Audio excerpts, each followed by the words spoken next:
Oi gente, tudo bem com vocês? Meu nome é Bruna e hoje nós vamos fazer a construção de um canal hidráulico experimento piloto. Estou cursando Engenharia Ambiental e Sanitária e essa é a disciplina de Hidráulica 2, experimento 1. Vem comigo que eu vou te mostrar um pouco. Então vamos falar sobre os materiais utilizados. Para a confecção do canal foi utilizado 5 caixinhas de leite, uma mangueira, cola quente com a pistolinha, régua para medir, uma tesoura e um estilete para melhor precisão. Não está na imagem, mas foi utilizado. Para os diferentes níveis de altura do canal foi utilizado um tijolo e uma pequena bússola. E para o obstáculo foi determinado a utilização de uma pedra. Então, nós temos aqui o nosso primeiro caso, com uma altura de 1,5 centímetros e a altura da lâmina de água, como podemos observar, foi determinada em 1 centímetro.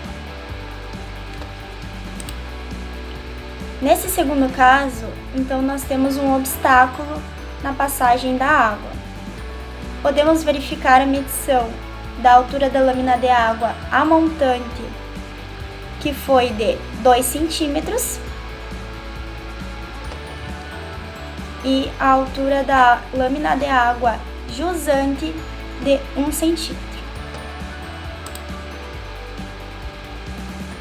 Nesse terceiro caso, então, nós aumentamos a altura do canal, onde ele foi de 5,5 centímetros e a altura da lâmina de água foi de 0,7 centímetros. No último caso, então, voltando para a altura inicial do canal, nós temos uma altura da lâmina de água de 1 centímetro novamente. Bom, então dando início aos cálculos, obtido com as informações feitas através do experimento, nós temos então um dimensionamento e a geometria. Ele é um canal aberto e retangular, com base de 0,03 metros, altura de 0,045 metros e comprimento de 0,99 metros. Então, para o primeiro caso, nós temos um caso de uma declividade menor.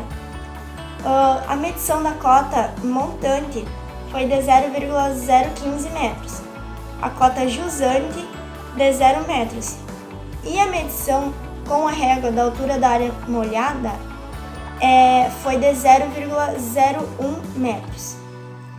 Podendo então formularmos os cálculos de área molhada, perímetro molhado, raio hidráulico, cálculo da declividade, que foi a cota alta, que nós verificamos no começo, menos a cota baixa, dividido pelo comprimento, nós tivemos uma declividade de 0,015 metros.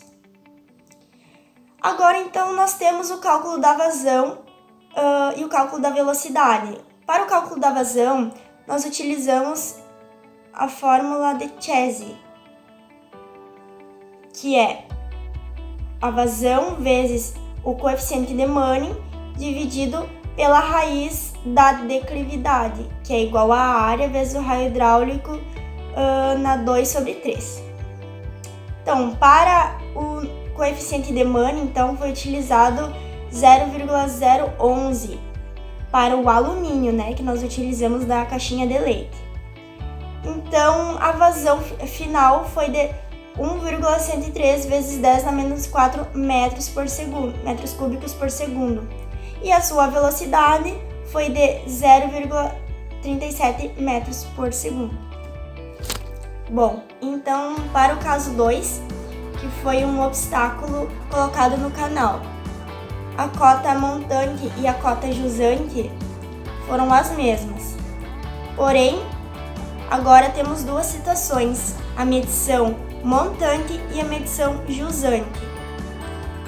Na medição montante, que foi medido antes da pedra, A altura da área molhada ficou de 0,02 metros. Então, calculando a área molhada, perímetro molhado, raio hidráulico e declividade, nós podemos obter uma vazão de 2,78 vezes 10 na menos 4 metros cúbicos por segundo.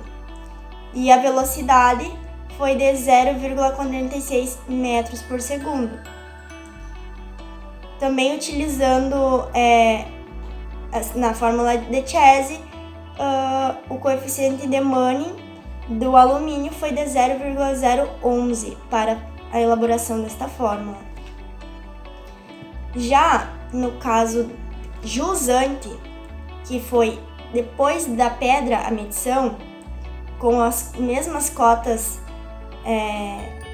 medidas, a altura da área molhada então foi de 0,01. E podendo observar aqui pelos cálculos, a sua vazão voltou a ser a vazão inicial do caso 1, de 1,103 vezes 10 na menos 4 metros cúbicos por segundo, e a velocidade drasticamente a mesma coisa. Bom, então para o caso 3, nós aumentamos uma declividade, onde mudou a cota montante e a cota jusante. Sua cota montante foi de 0,055 metros. A cota jusante permaneceu a mesma. A altura da área molhada com a medição da régua ficou de 7 vezes 10 na menos 3 metros. Feito então o cálculo da área molhada, perímetro molhado, raio hidráulico, a declividade muda com os valores da cota montante e da cota jusante. A declividade, neste caso, ficou de 0,055 metros. Agora, então, nós jogamos na fórmula de Chese para vazão, onde nós podemos obter uma vazão de 1,27 vezes 10 na menos 4. E a velocidade, então, aumentou para 0,60 metros por segundo.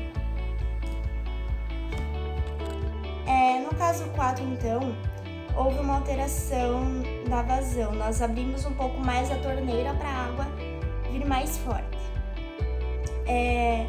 Então, nós voltamos para a altura de cota inicial, que foi de 0,015 metros.